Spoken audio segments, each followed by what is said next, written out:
Welcome to the Throttle Up Leadership Podcast. Our theme for 2026 continues. The future of work, meaning is the new money. Because meaning is simply the greatest motivational force on earth. But 68% of the global workforce is disengaged, leaving $9.6 trillion in productivity on the table every year. Gen Z, the canary in the coal mine, is exposing structural failures everyone else learned to ignore, rationalize, or endure. I'm Dr. John Dentico, your host, bringing over 30 years of experience in leadership, strategic thinking, and designing solutions that solve real problems. This podcast delivers boots-on-the-ground intelligence, real conversations with CEOs, fractional executives, coaches, and small and medium-sized business leaders navigating the same crisis, mitigating the talent hemorrhage before competitive viability disappears. We go beyond symptoms like engagement scores and wellness programs to focus on the structural failures beneath them. Frontline intelligence, actionable frameworks, hard truths. Thank you for joining me on this journey. Now let's throttle up and dive into today's episode. Hello again and welcome to the Throttle Up Leadership Podcast. This is your host, Dr. John Dentico. With me this morning is Fay Niewiadomski, author of Decisions That Matter, Rethink, Reimagine, Reset Your Life. Now, most leadership development programs treat courage like a competency you can train on a Tuesday afternoon. Fay knows better because she's had to live it. A PhD, a two-time cancer survivor, a single parent, and a leadership advisor who has worked alongside presidents, ministers, CEOs, and global diplomats across the USA, the UK, and throughout the Middle East and North Africa, as well as Africa and Europe for over 3 decades. Fay doesn't bring theory to the table. She brings a ruthless, hard-won clarity about what it takes for leaders to see with precision, decide with wisdom, and act with the kind of courage that transforms not just organizations, but people. She's the founder of ICTN, and she's been called a disruptor for good, which on this show sounds like the highest possible compliment. I'm truly pleased and delighted to have Fay with me this morning. Good morning, Fay. How are you today? I'm very well, thank you. Good morning to you, John. Great. So, Fay, let me ask you the first question. Tell me a little bit about yourself. Where did you grow up? And what were some of the influences in your early life? I grew up in Jamaica in what was called the West Indies at the time, so a Caribbean lifestyle for the first part of my life. That was when Jamaica was a British colony, so I had a very British education. I went to an Oxford school. And then my parents returned to Lebanon, where they were from. And then I married a Polish husband. And we went to New York and we lived in the United States. And then I came back just in time for a war. And that experience was extremely traumatic because during that time, my husband and I had started a factory producing motors and extractor fans. And as the business was taking off, the war broke out. And that created a lot of problems, both personal and business problems and security problems. And that became a nightmare. My marriage was destroyed. The factory lost money. And I ended up changing career completely and moving out of business into academia. And I actually was the founder of a university. And the purpose of that university was to set up an American university system that would enable the youth of Lebanon to be prepared to because they have multiple languages. Most people speak French, English, and Arabic. And this was designed to help them make a life out of Lebanon. Wow. And that's what I did, and I learned a lot from that experience because it was disruptive. There was violence. People were coming to class with guns. Bombing was going on. That was a good 17 years of my life. in academia. Wow, very, very interesting. But that's a long time, 17 years involved in something like that. It really underscores dedication, I would think. You're dedicated to the principles, to the ideas, and you just press on with it and do the best you can almost every single day. And unless you do that, you can't go on in difficult circumstances because the motivation has to come from inside of you. It's not anything that you're being rewarded for or even recognized for. I agree. I can't tell you how many times I've spoken with podcast guests and we've talked about the value of resilience. More than that, really, the value of perseverance. Perseverance and the ability to get up every day when it's raining, metaphorically speaking here, when it's raining, it's clouding, and it's storming, and getting up every day and go out into the weather and carry on. So I truly understand that message and get it. It's grit and perseverance are some of the best abilities an individual can have. Absolutely. And the other day, I was listening to an interesting analysis where they have identified something called traumatic intelligence, where people who live through major trauma develop the intelligence of becoming very vigilant of their environment, paying attention. There is no room to slip up. It's life and death. It's interesting. I've read a number of different things some years ago in a similar vein, having to do with children who grew up in a not so very positive environment, maybe in somewhat of an abusive environment, but yet have now done well for themselves because they've developed, as you said, this traumatic intelligence. They're able to read the room very, very quickly and Exactly. understand who may be my ally and who may be against me, that kind of a thing. So, my mom used to have this great saying that, out of the thorns comes the rose. And I think there's a lot to be said for that. But that's a very interesting philosophical base to. Funny you mentioned that. Many years ago, one of the things I did as a hobby was flower arrangement. And I won a double first for an arrangement called A Rose Among Thorns. Ah, how interesting. Well, there you go. See, we're supposed to be here talking to each other today, Fay. That's just fate. It's just the way it works.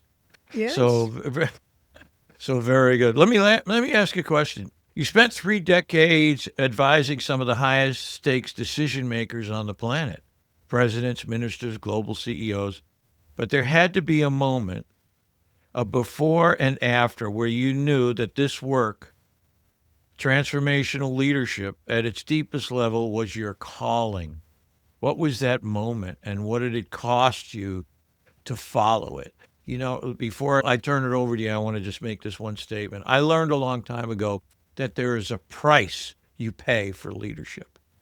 And people don't see it that way, that there's a price you personally have to pay in order to go down that path. So I'd love to get any reflection you have on those. I think the turning point in my life came on a morning when I was going to my office, as usual, sent my children off to school and expected things to be normal. And instead of an office, I found a bombed out building with smoke and ashes, and all my work of 17 years was just up in smoke. And those were the days when it was like hard copies and filing cabinets, so I couldn't recover a lot of it. It was then that I had to ask myself the hardest question of all.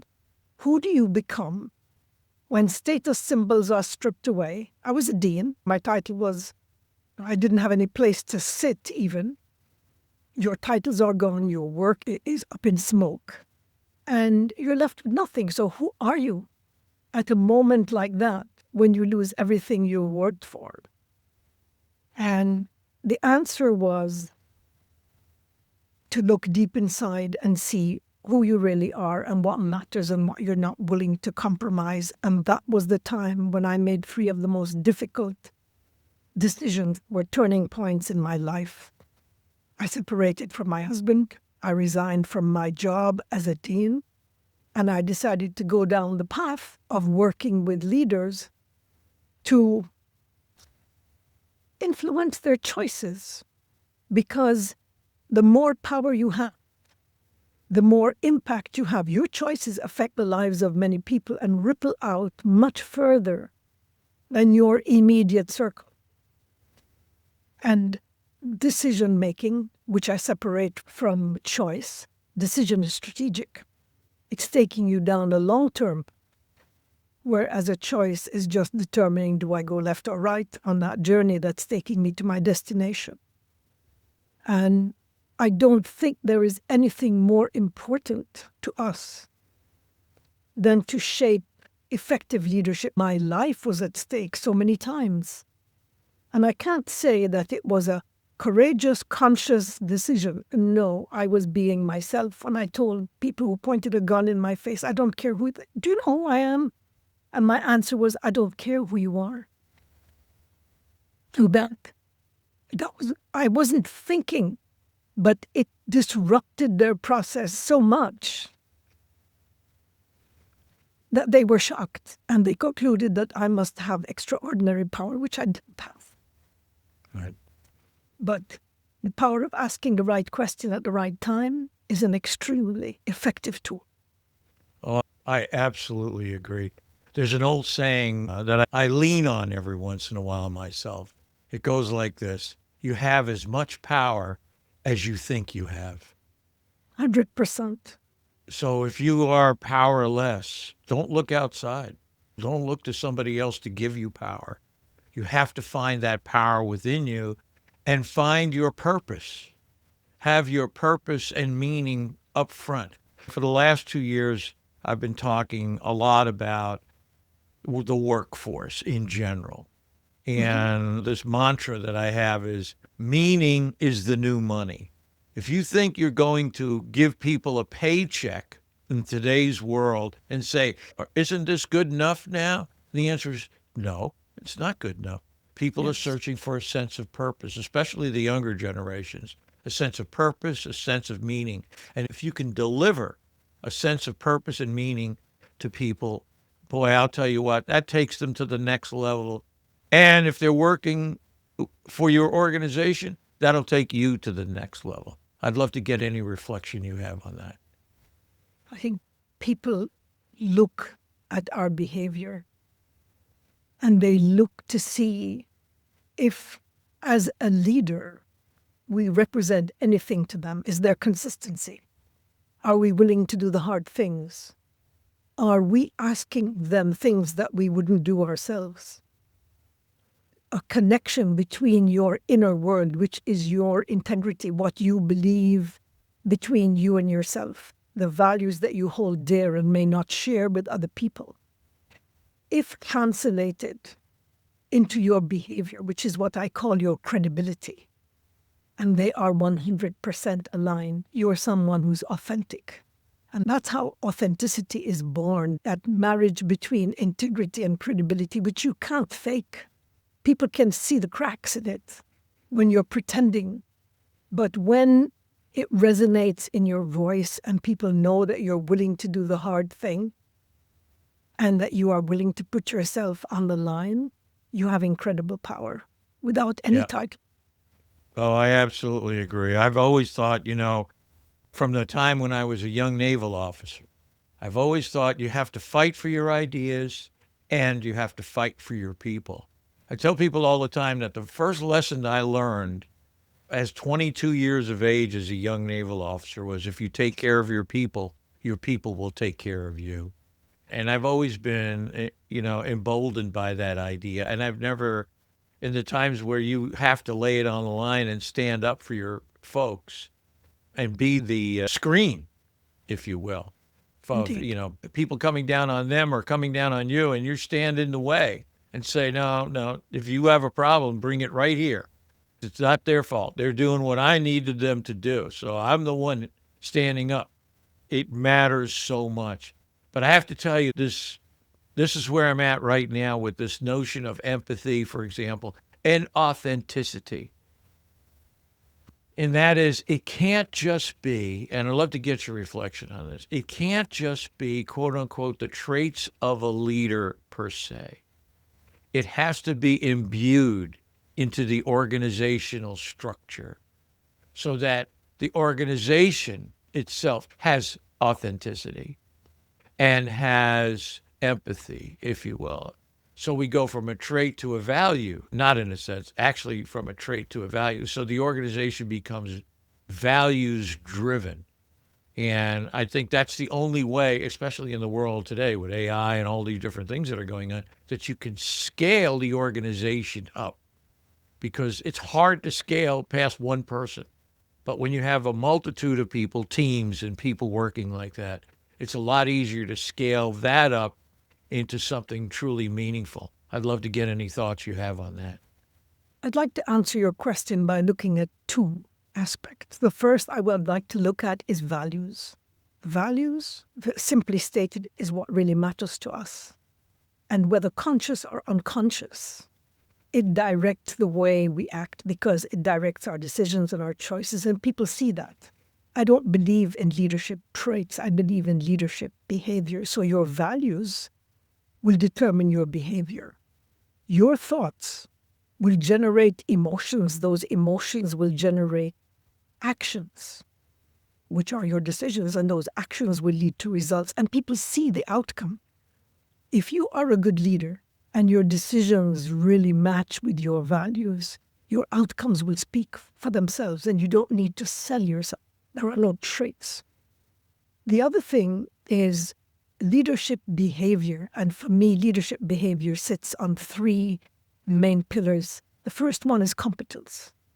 It is the responsibility of every leader to make sure they are competent in their field of expertise.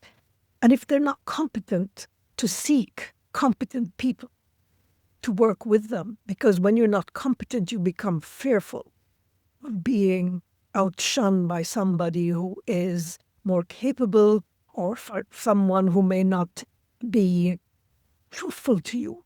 And loyalty takes precedence over competence, and that's extremely dangerous. Loyalty is not a qualification. So competence to hold yourself accountable, and the courage to hold other people accountable. The second pillar is courage. The willingness. It's not the knowledge, but the willingness to do the hard thing.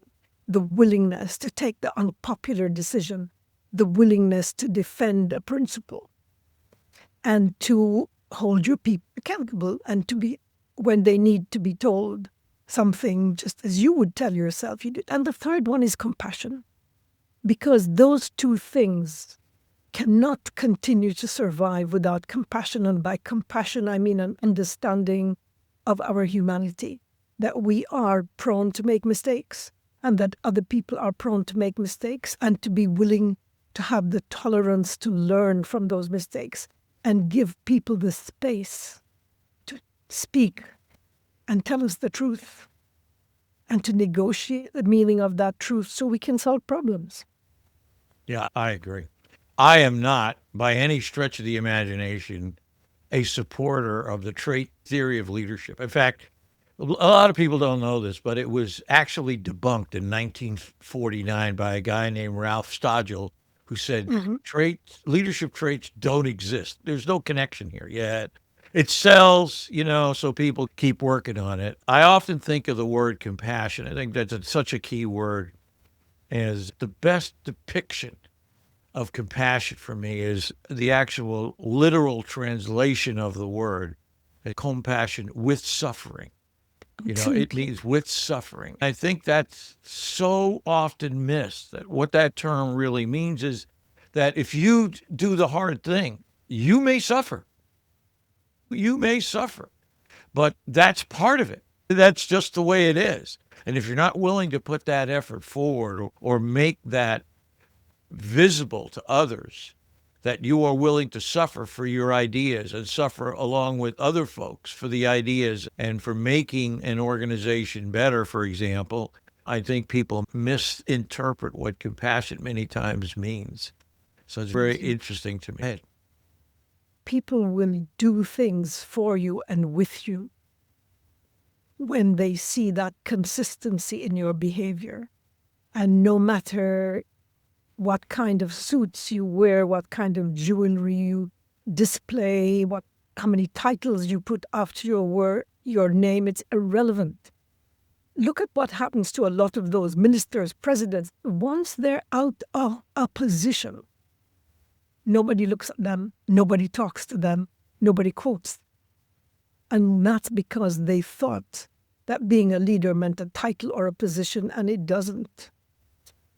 According to Gallup research, they claim that only about 10% of people are natural-born leaders, and maybe another 20% can learn to become leaders like those natural 10%. Ever since I was a very young child, I always found myself selected for leadership positions. I enjoyed leadership positions. And I wasn't afraid to do difficult things, unpopular things. I was never looking for popularity. Right. And I believe that has given me whatever credibility I have gained in my life has come from that, the willingness to do what, I'm not saying that I'm right, that I'm willing to do what I feel and believe is right, which is not doing damage to other people and helping them elevate themselves and become the best they can be.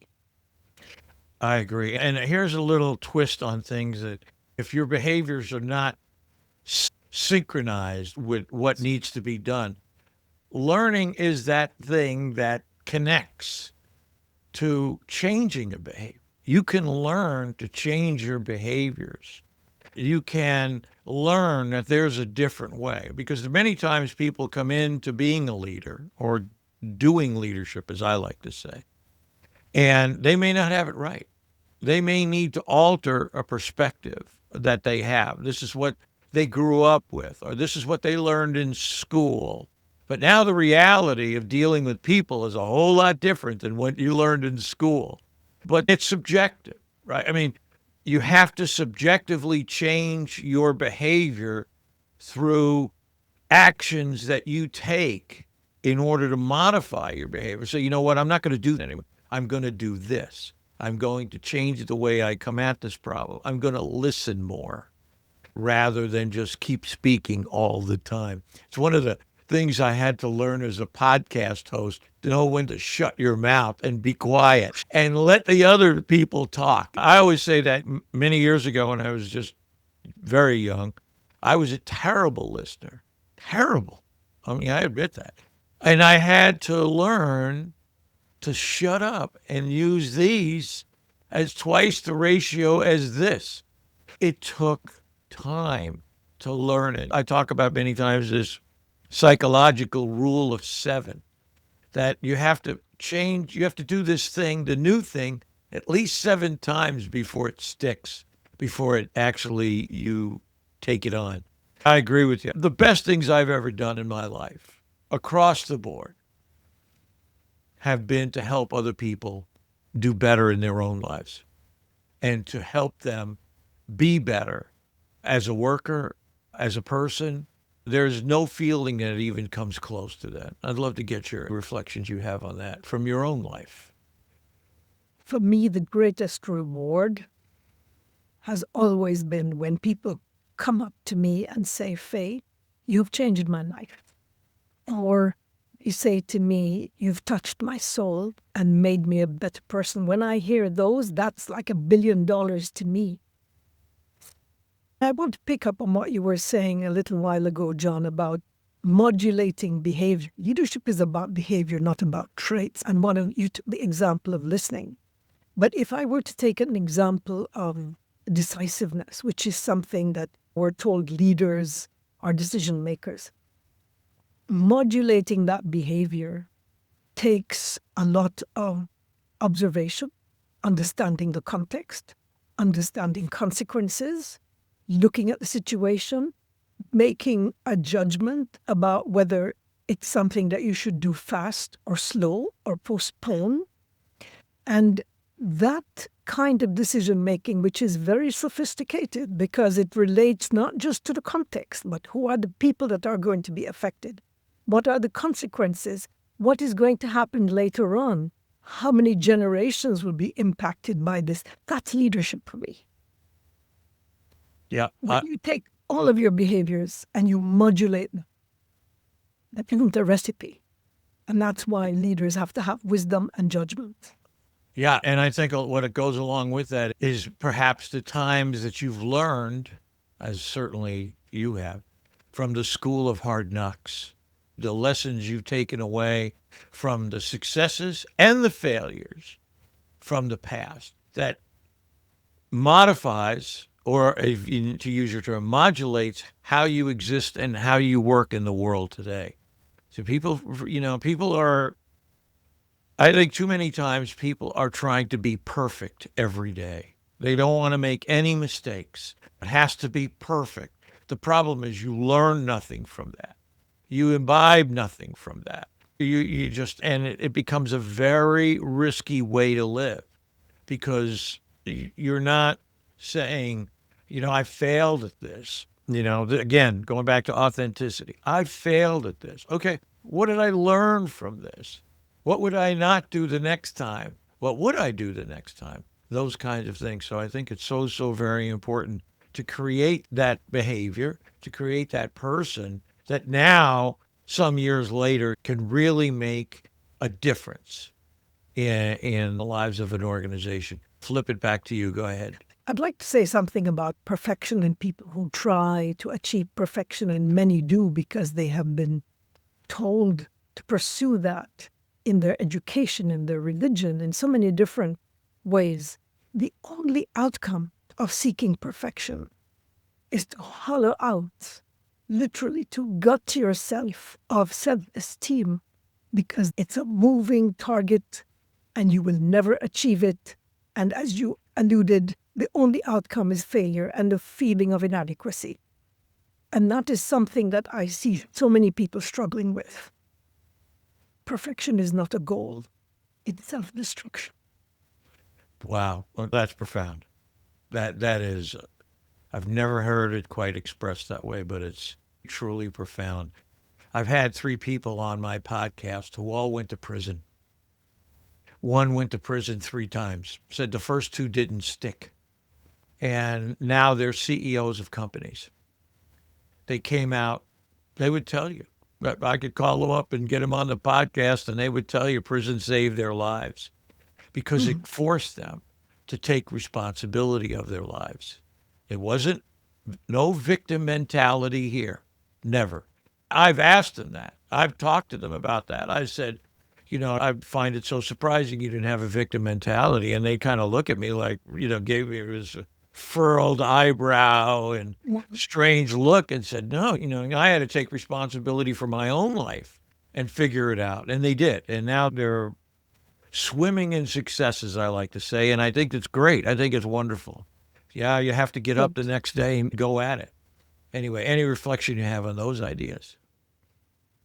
I believe people who lift themselves out of disaster are people who have unwillingness to give up.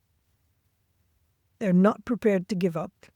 They understand that allowing themselves to be defeated is a responsibility that they have taken, and that success is not guaranteed. They're willing to take risks. They're willing to take responsibility for their faults and flaws.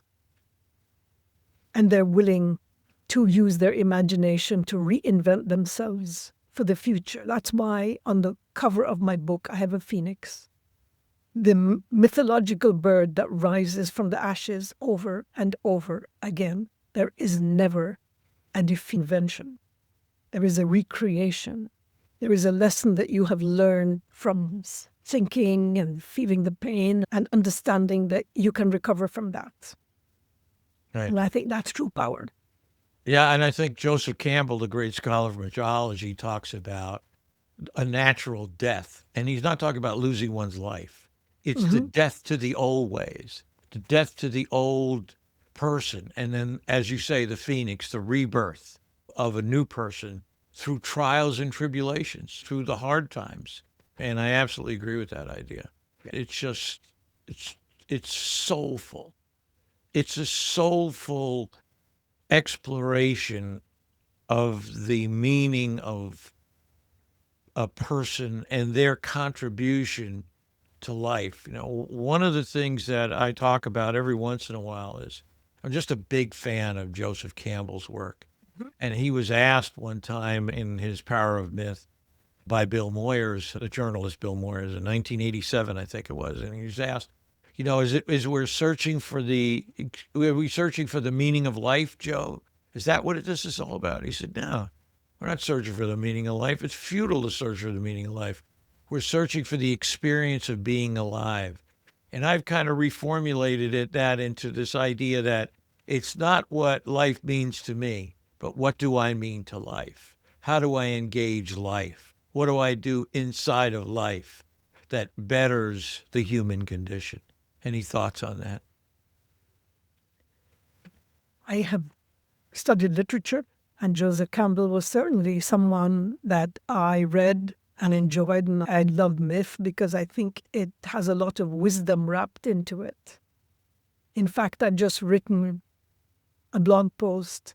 It hasn't been published yet, but it's called The Permission of the Dead, and I explore why we allow ourselves to praise people and give them full credit after they're gone. Why don't we stand next to them in the same room, in the proximity of their achievement, and recognize them? And we don't do that. Yeah. It's a very, very good point. I think a lot of it has to do with probably personal competition or, Yes. That kind of a thing. Ego. If you acknowledge somebody's achievement or accomplishment and not being able to tell them while they're alive how much you value or appreciate or love them or have learned from them. Oh, I agree. I absolutely agree. I think something that people should do more of, but we're sometimes too captivated today, especially with the speed of life. Things are going so fast that many people, I think, see themselves as just trying to keep up, when in fact you might need to slow down a bit and take a moment and take it all in. But it's very hard to know if it can be fixed. I wanted to ask you this, which is I wanted to go down this road because I'm working on a field report about ready to take it to print here in a little while, in a few days. I want to talk about this because I find it so captivating. Gallup has a report out, and my report takes 4 different data points and converges at one point on the state of the global workplace. The state of the global workplace says only 32% of people working in organizations today are actually engaged with their work. 17% are actively disengaged. They show up to spread negativity every day. What do you think is going on there? Why is there such a leadership failure that only 32% of the people working in workforces today are engaged? It is not only an abysmal failure of leadership, but it's a failure of purpose.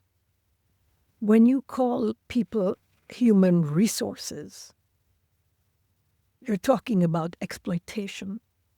When you're talking about human capital, you're talking about investment. And we don't invest in people. We need to reach the sales target, and we need to squeeze those resources as hard as we can to deliver the results. This may be very politically incorrect, but I think the man who got a Nobel Prize for saying that the only purpose of business is to give profit to shareholders is absolutely destructive, because that is not the purpose of business. If that's the only purpose of business, you're going to have a class of very wealthy people, a very small percentage of very wealthy people, a huge population which is going to be restless and see no purpose in their lives. This is a recipe for disaster. Education has become dislocated from modern life. We're still looking at an industrial revolution style education system that has nothing to do with the modern world. And when people feel diminished by their AI co-pilot and consider suicide, I think that's really tragic. Thinking, our ability as human beings to think, to create, to innovate, to reach out to other human beings and elevate them cannot be done by AI. AI does not replace our judgment and wisdom. And although it may mimic the expression of empathy, that is not empathy. These are hollow words.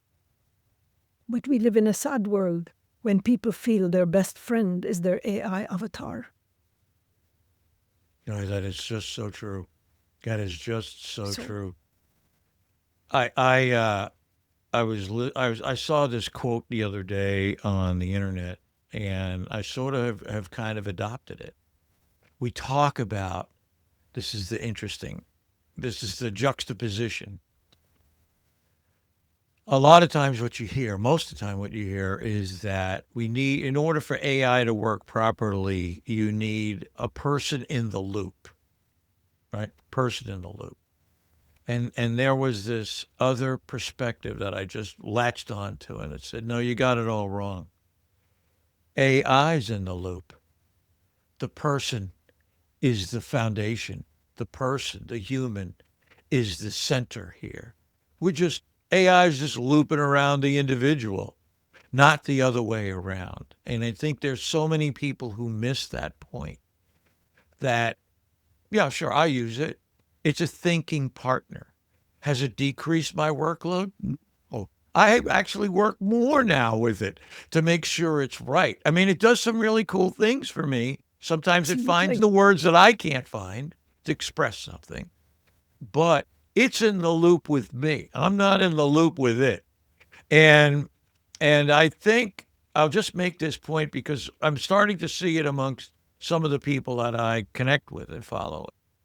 Here's an interesting statistic. 47%, this is right, 47% of Gen Zers right now are really seriously thinking about forming their own businesses. And they're going to be the workforce, 20, 30, 32, somewhere in that neighborhood. So I've been thinking about this. What happens if your quote unquote human resource pipeline empties out? When people say, I have a choice here, and Gen Zers are much more this way. I have a choice here. I can work for this organization, or I can go do my own thing. I'll make a good living. I'll do okay. But the people that we've always thought, there'll always be people. There'll always be people. Here they come. No, if the trend continues, the pipeline is going to empty out and people will be off doing their own creative exercises. Not only that, but here's more interesting.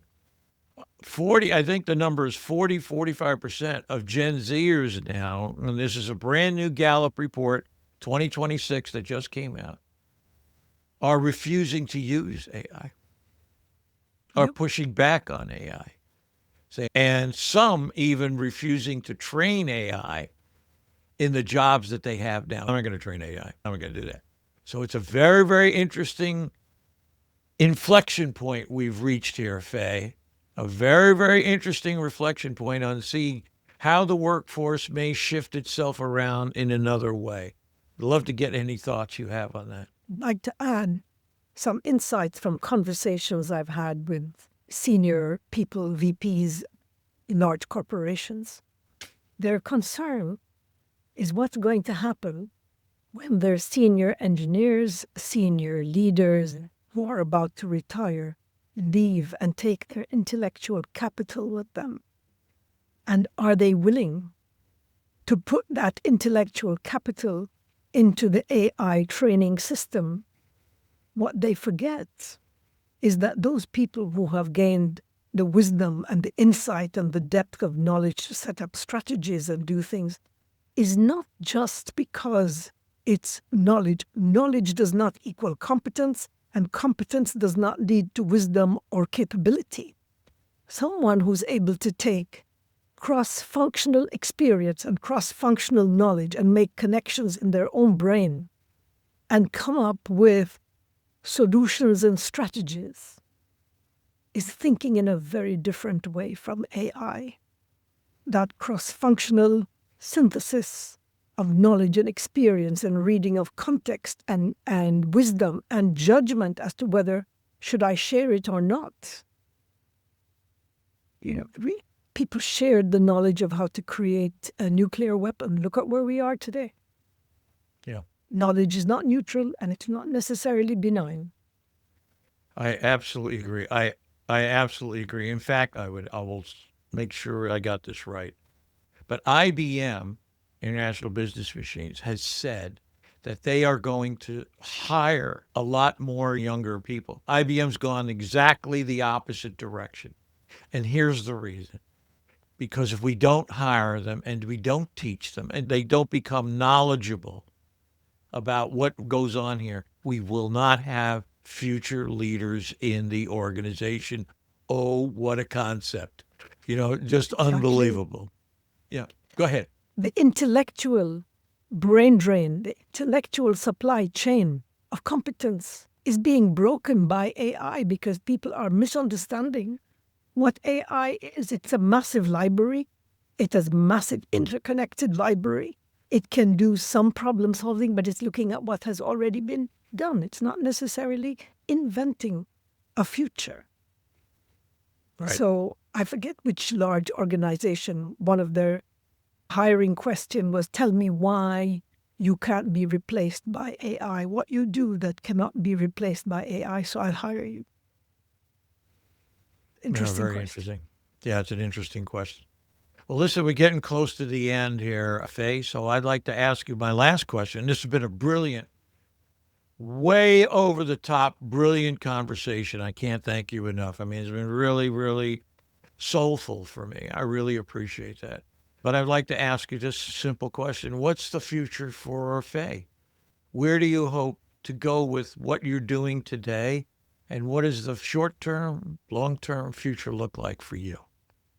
My dream was always to have the luxury to do creative work towards the end of my life. And so I'm writing, I'm working with companies. I love working with leaders. I describe myself as a non-invasive neurosurgeon because I love to, sometimes I spend the whole night thinking of a question that will open a window for this individual. And I love doing that. I have developed a program called The 4 Journeys of a Leader, which again, it's the Odyssey. It's taking them through a personal Odyssey, discovering themselves. The second one is walking with lions, finding out who your team should be so that they balance you and create that alignment and synchronization of capabilities. The ascent of the warrior and the dance of the magician, and take people through those 4 journeys to become the best leaders they can be, because I think we have a world that's short of leaders. And that's what I would love to do, contribute to leadership development anywhere, everywhere, with people who have a strong desire to become leaders that make a difference. Well, that is absolutely a noble and wonderful perspective on what lies ahead. I think that's just amazing. This has been a profound conversation. I have so much to think about now, and some of the things that you've said have just certainly hit the mark with me, and I'm certain they will hit the mark with many of my listeners. So, Fay, I can't thank you enough. It's been an extreme pleasure and an honor to have you here on the podcast, and I wish you and your family every success in the future. Thank you so very much. Thank you very much, John. It's been an honor and a pleasure for me as well. You brought out the best. Thank you. This is Dr. John Dentico. Remember, meaning is the new money, but it requires building the structures that deliver it. If today's conversation challenged your thinking or gave you a framework worth implementing, share it with a leader who needs to hear it. Subscribe wherever you get your podcasts and visit throttleupleadership.com for more resources. Until next time, keep throttling up and keep the people at the center of everything you do.